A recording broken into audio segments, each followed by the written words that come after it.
In the frozen forests of the Eastern Front, some tanks never stopped fighting. During the blood-soaked winters of World War II, soldiers on both sides reported something impossible. A Soviet T-34, scorched and abandoned, yet still moving. No crew, no orders, no mercy.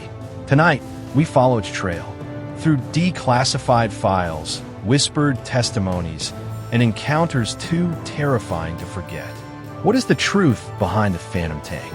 And is it still out there? Asterisk. Whispers from the Dead Zone. They called it No Man's Winter. The Russian front in 1943 was not just a place of war. It was a frozen purgatory. Endless plains of snow stretched beneath a sky that had long forgotten the sun. Men disappeared here, not just physically, but from the memory of history. And some were said to never leave. The tale begins with Willem de Vries, a now silent old man living in a modest village near Rotterdam. Decades ago, he was a young Dutch volunteer in the Waffen-SS, driven by misguided ideology and promises of glory. What he found on the Eastern Front was not glory, but horror. He never liked to talk about the war, not to his wife, not to his children. But one bitter winter evening, after a few too many drinks, Willem spoke. His voice was gravelly, not just with age, but with weight. The kind of weight only the past can put on a man's soul. He told of a night in December 1943. His unit had been retreating slowly under Soviet pressure, setting up camp near a snow-covered village west of Kharkov. The cold was merciless. Men froze in their sleep. The only warmth came from the crackling fires, and even they seemed dimmer out there. That night, while on watch duty, Willem saw something. At first, he thought it was the wind playing tricks on his eyes. A faint yellow glow shimmered in the tree line, maybe a few hundred meters away. Then came the sound, distant at first, but growing louder. The unmistakable growl of a tank engine. But there were no friendly tanks in the area. In fact, they had no support vehicles at all. Just men, rifles, and fear. The sound grew closer, rhythmic grinding. Snow began to swirl more violently, as if something massive were pushing the storm ahead of it. And then, through the white haze, he saw it. A silhouette. A Soviet T-34 tank. Damaged, rusted, its turret slightly askew, crept silently across the snow. No lights, no insignia, just that dim yellow glow spilling from the narrow viewports like candlelight in a tomb. Willem froze, not from the cold, but from the sheer, primal dread crawling down his spine. He shouted for his comrades, but by the time they scrambled from their tents, the sound had vanished. The snow had covered any tracks, and the trees stood still again, silent as death. They laughed at him at first, said it was the vodka or the cold playing tricks on him. But 2 nights later, another soldier went missing during guard duty. All they found were his footprints and what looked like tank tracks, deep, heavy, stretching off into the dark woods. That was the first time Willem heard the words the Phantom tank. He would hear them again, over and over, from whispers in the trenches, from Soviet POWs who mumbled prayers whenever they heard engine noises at night, from locals who refused to go near certain forests, even in daylight.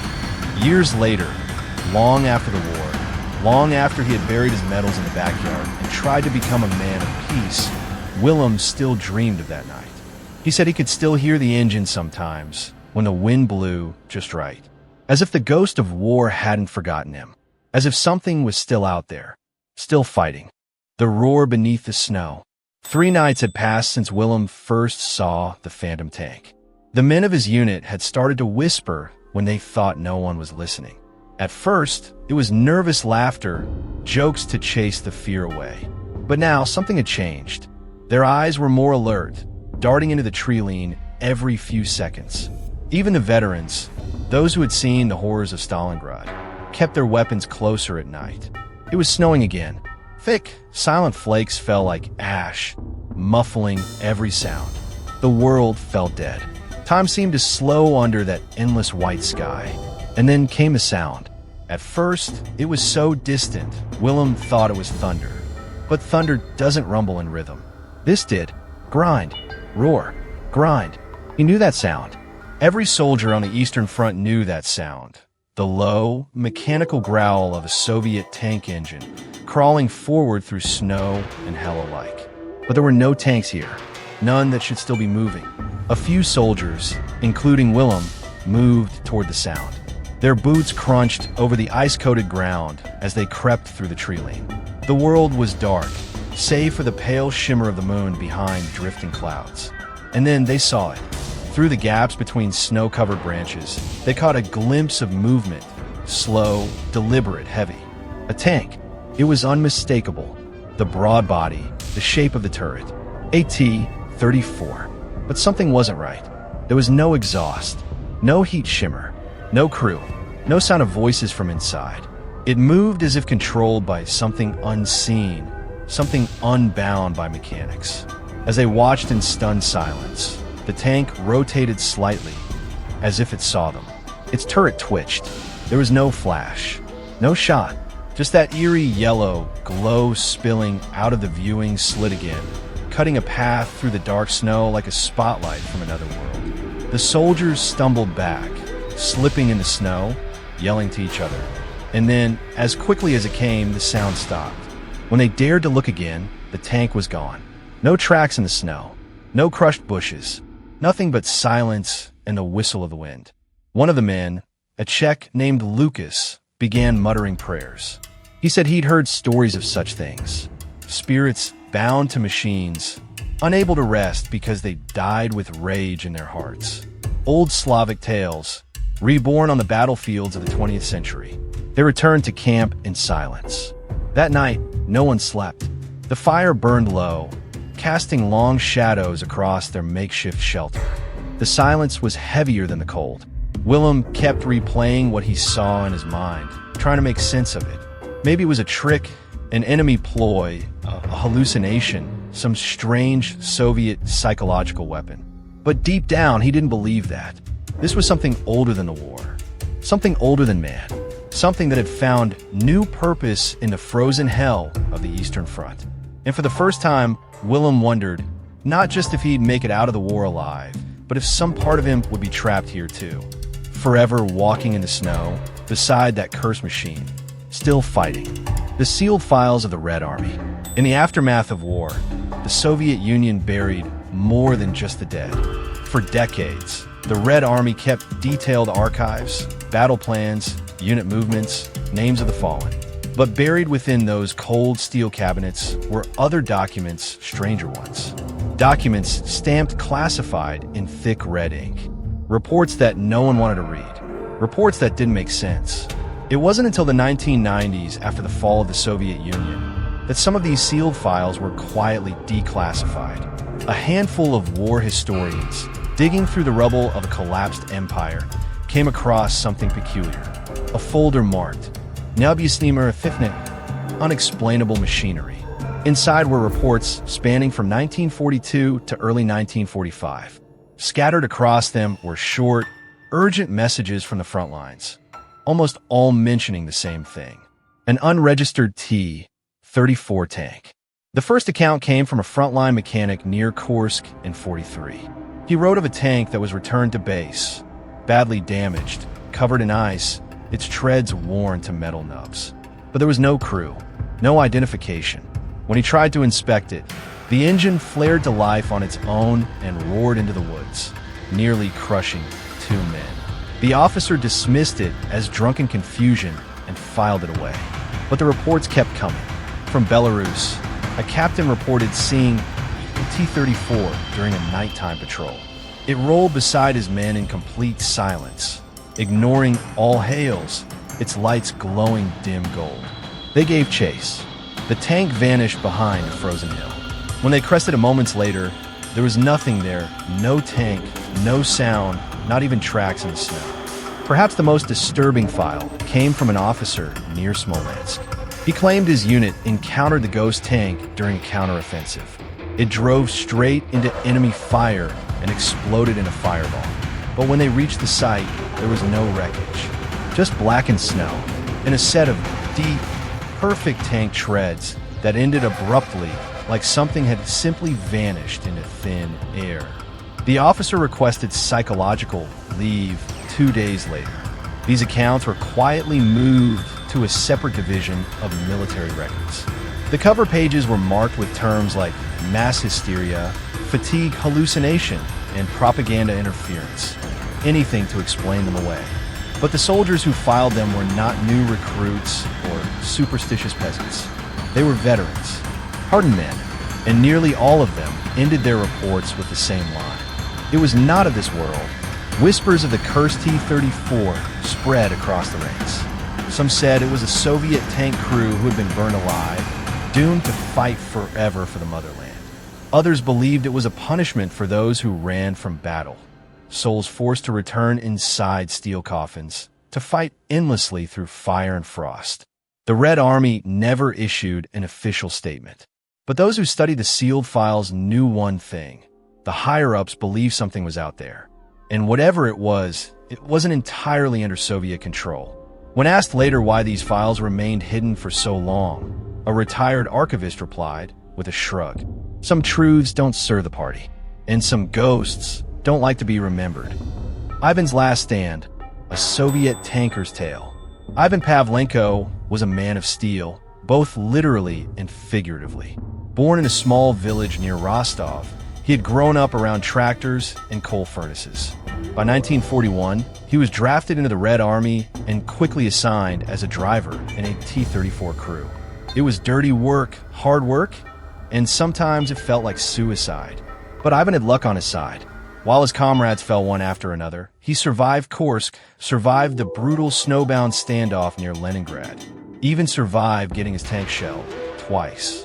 By 1944, he was a sergeant, a man hardened by war, a man who didn't believe in fairy tales. Until the night he saw it. It was early January, deep in Belarusian territory. Ivan's unit had been pushing through the woods near the village of Ozerna, trying to outflank retreating German forces. The snow was chest-deep in places, and their tanks moved like beasts caught in tar. That night, they were ordered to halt and wait for reinforcements. Ivan and his crew set up camp beside their battered T-34. As always, the fire was small, too much light, and they'd be spotted. It was just past midnight when the sound came. A rumbling, low and steady, echoing through the trees like thunder in a metal tunnel. The men stirred, reaching for weapons. Ivan stood up, scanning the darkness. At first, he thought it was a returning patrol, but as the noise drew closer, he realized something was wrong. The sound was old, like gears grinding against themselves, like metal dying slowly. Then he saw it, between the trees, not more than 50 meters away. A tank rolled silently into view. Its hull was Soviet, but ancient, scorched, dented, like something dragged up from the depths of war. Its turret moved, scanning the tree line, but there was no commander's head sticking out. No marks, no numbers, just a soft yellow glow from the narrow front slit, like a candle burning inside a corpse. Ivan raised his rifle instinctively, but didn't fire. Neither did anyone else. The tank stopped. For a full minute, it sat there, idling with a sound like it hadn't been serviced in 100 years. And then, without warning, it surged forward into the trees, toward the enemy lines. And all hell broke loose. Gunfire exploded in the distance. German tracers lit the dark sky. Then came the boom of artillery. The tank had drawn their fire. Ivan's commander shouted, "Now, move!" They charged forward, using the chaos as cover. By dawn, the Germans were gone, scattered, dead. The woods were silent once more. Ivan never found the strange tank again. No tracks, no wreckage. He asked the other units. No one had sent a lone T-34 into that part of the woods. No one had claimed credit for the diversion. His commander said it was a miracle. Ivan wasn't so sure. Years later, in a veteran's home outside Minsk, Ivan would sit quietly, staring at the winter sky. When younger soldiers asked him about the war, he would tell them about the frost, the blood, the brothers he lost. But sometimes if the fire was low and the vodka was flowing, he would lean in and whisper, "One time the dead came back, and they fought with us.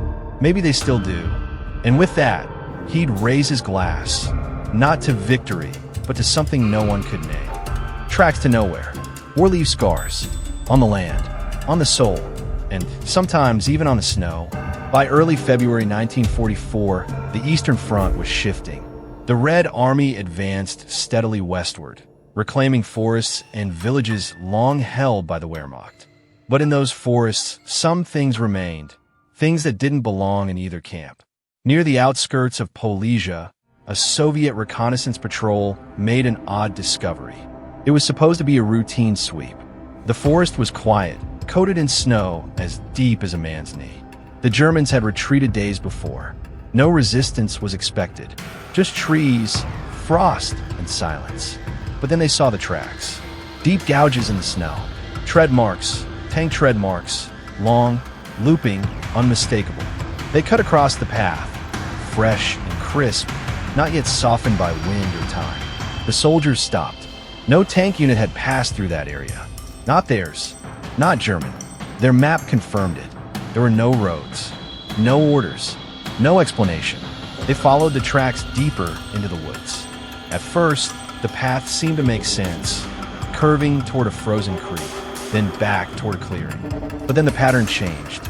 The tracks began to crisscross, circle back, double over themselves, like something had been wandering aimlessly, or worse, searching.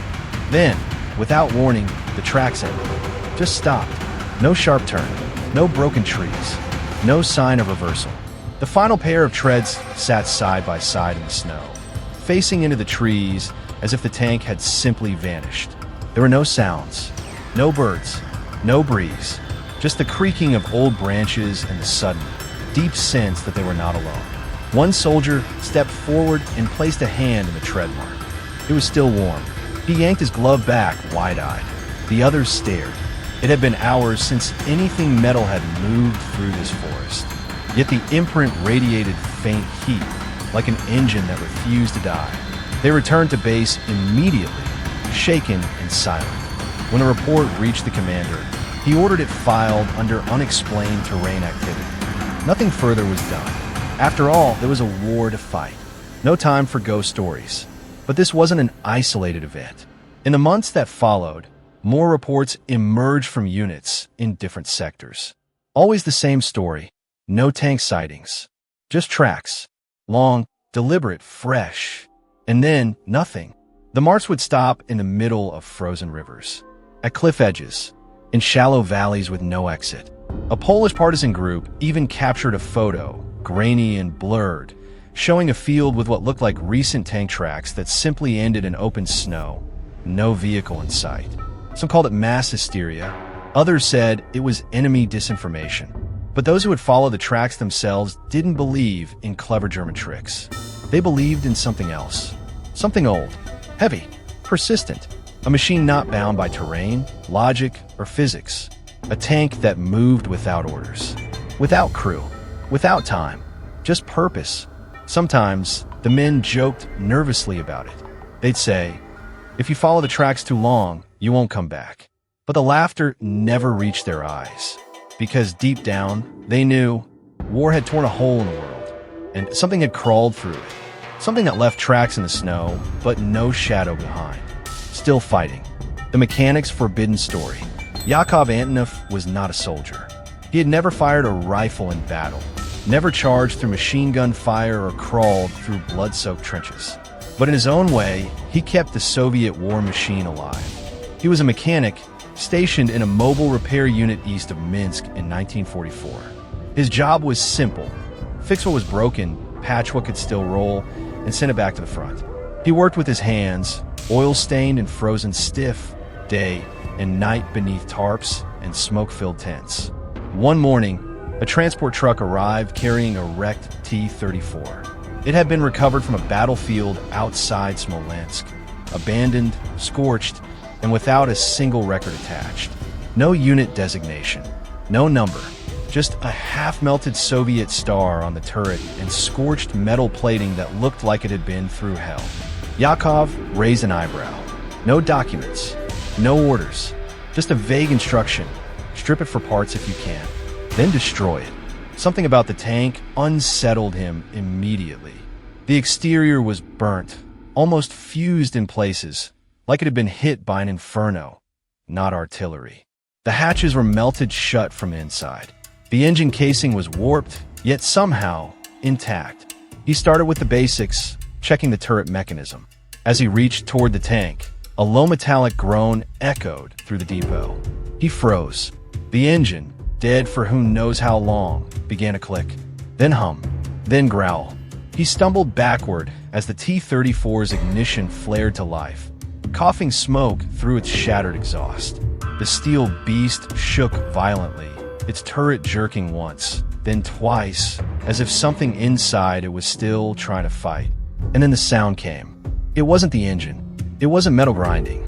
It was a scream, a deep, human howl, trapped, strangled, rising from somewhere inside the tank's hull, like a voice that had been buried, crushed, but refused to die. Other mechanics came running. Some said the air turned cold. Others said the fire inside the furnace dimmed when the tank screamed. Yakov ran. He didn't look back. When the officers arrived, the tank was silent again, cold, dead, just as it had been when it arrived. He tried to explain. They didn't listen. Or maybe they already knew. The next day, he was given new orders. Never speak of what he saw. The wreck was taken away under heavy guard and never seen again. Weeks later, Yakov was reassigned to a depot farther east, far from the front, far from that tank. He lived out the rest of the war fixing trucks and ration stoves, and he never saw battle. But sometimes, at night, when the wind howled through the depot like wolves in the trees, he'd hear that sound again. That engine, that scream. Years later, on his deathbed in a quiet Moscow hospital, Yakov told the story to a nurse. She dismissed it as the fevered rambling of a dying man. But as she turned to leave the room, he grabbed her wrist and whispered. That tank didn't want to be repaired. It wanted to be left alone. Or maybe it wanted revenge. Encounters in the dark.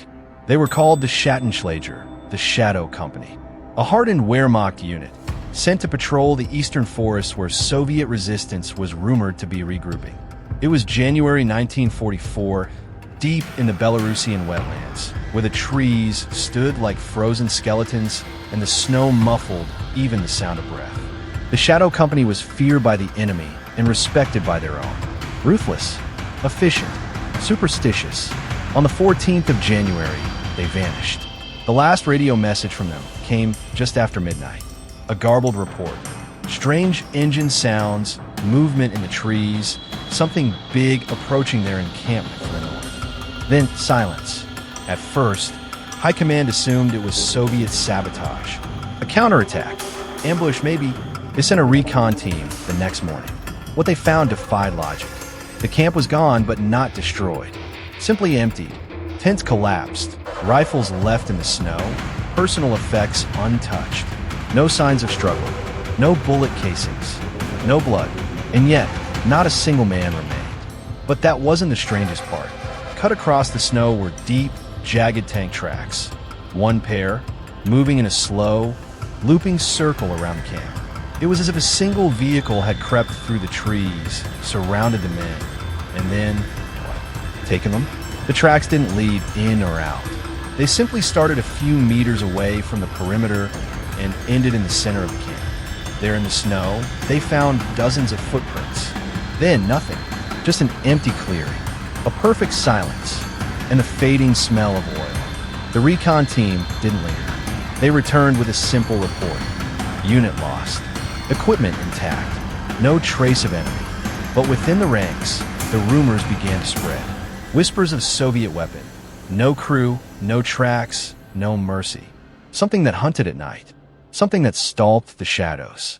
Veterans began to call it Der Flutschpanzer, the cursed tank. There were more incidents. A patrol near Vitebsk went radio silent after reporting unidentified mechanical noise. A forward observation post found its wire fence torn apart. No signs of battle, just the smell of smoke and burned rubber lingering in the morning air. One survivor was eventually found. An infantryman from the Shadow Company, discovered wandering barefoot in the snow 2 days after the disappearance. His uniform was torn, his face frozen in terror. He never spoke again. They said his mind had gone, or perhaps it had seen too much. In the months that followed, German commanders began rerouting patrols around that stretch of forest. Officially, it was due to terrain instability. Unofficially, they were afraid. Afraid of what moved without sound. Afraid of what didn't need a crew. Afraid of what left no survivors, no wreckage, only stories. Stories passed from man to man, growing colder with every retelling. Stories of a machine still fighting, but not for the Soviets. Not for anyone. A machine that had slipped through the cracks of the living world and now hunted anything that breathed. Some say the soldiers of the Shadow Company are still out there, trapped in some twilight world between life and death, marching alongside the cursed tank, bound to it by fear, by madness, or by fate. The Eastern Front was filled with shadows, but not all of them belonged to men. Some belonged to metal, and some were never meant to be seen, still fighting. The pattern of death. It began as coincidence. At least, that's what they told themselves. A man sees something strange on the battlefield. A tank that moves without crew, without orders, without origin. He reports it. Then, within days, he's dead. At first, no one made the connection. In war, death is everywhere. A misplaced step, a stray bullet, a bitter night without fire. But by 1944, among both Soviet and German ranks, a pattern had emerged, quiet, persistent, and chilling. Those who saw the phantom tank didn't last long. Captain Andrei Sokolov, a Soviet officer near the Pripyat marshes, filed a written report describing an unmanned T-34 unit that passed through his sector at night, glowing faintly as it moved silently over frozen terrain. He was found 3 days later, shot in the head. No enemy contact. His sidearm had not been fired. Official cause: suicide. Sergeant Klaus Weber, Wehrmacht artillery, saw the tank during a midnight watch. He described it to his superior as a ghost with treads. The next day, his unit was shelled. Only he was killed, struck directly by a lone, unexplained artillery round that landed squarely on his dugout. 2 witnesses, 2 deaths, 2 different sides, same tank, same fate. It wasn't until a Soviet intelligence officer named Natalia Rudenko began analyzing unexplained field fatalities that the pattern became undeniable. She compiled 16 reports across the Eastern Front, each described an encounter with a mysterious tank, usually at night, usually alone, always described with the same details. A faint yellow glow, no visible crew. Engine sounds like breathing metal. 14 of the 16 men were confirmed dead within a week of their report. 1 was reported missing in action. The last, catatonic. He was found in a dugout outside Kiev, surrounded by frostbitten corpses. He hadn't moved in 3 days. His eyes were open, staring, but he didn't speak. Not even when prodded, not even when slapped. They say his hands were frozen, clenched tightly around the controls of an imaginary steering wheel. Natalia filed her findings. The file was stamped restricted.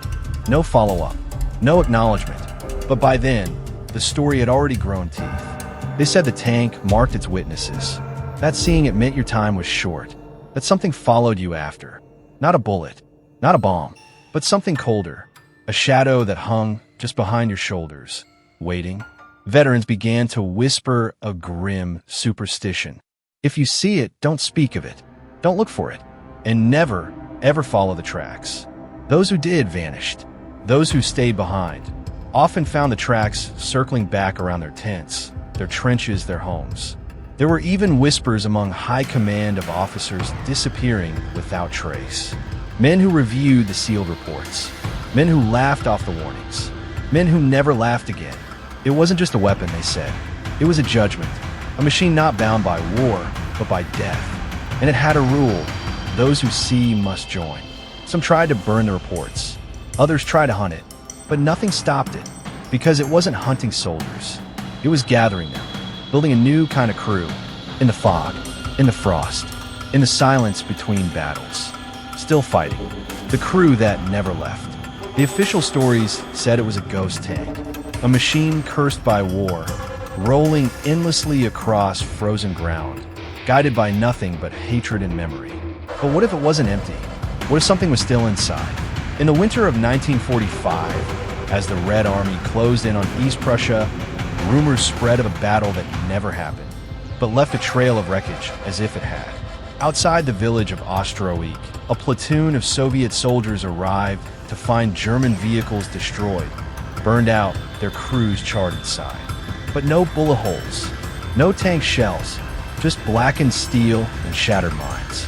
Among the dead, they found something else. Strange drag marks in the snow, as though men had been pulled or had crawled away, leading not towards safety, but deeper into the woods, as if they had followed something willingly, or answered a call. One of the survivors, a Soviet radio operator named Mikhail Yudin, later wrote a letter never sent. It was found in his personal effects, stained and crumpled.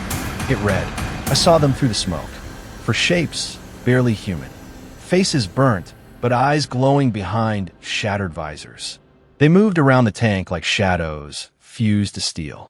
I thought they were dead. Then one turned and looked at me, and smiled. He never made a home. His body was recovered, mouth frozen open in a scream. No wounds, no blood, just the expression of someone who had seen the gates of hell and chosen silence instead." This wasn't the only case. Other sightings described more than a tank.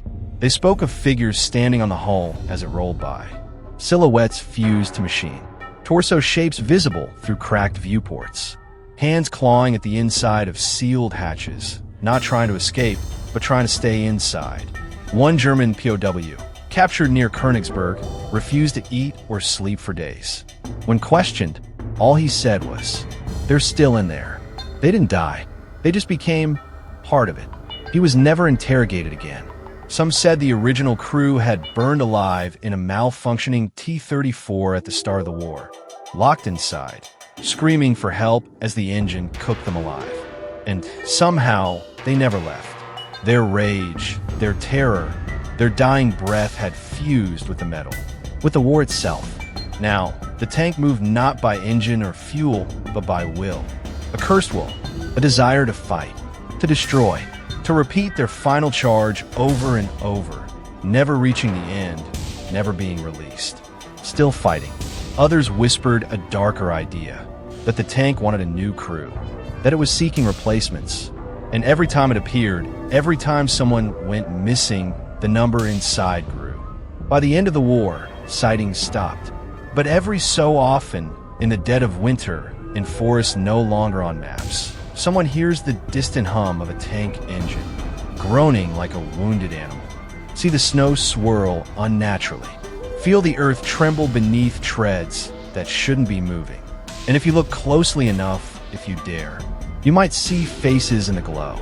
And if they look back, run. Echoes of the Eastern Front. War's end. Battles quiet. Guns fall silent. But some things don't leave the battlefield. Decades after the last shot was fired on the Eastern Front, strange reports continued to trickle in, quiet, undocumented, passed in whispers through border towns and rural villages. In 1987, a Soviet border patrol near the Belarus-Ukraine frontier picked up strange audio through their long-range radios.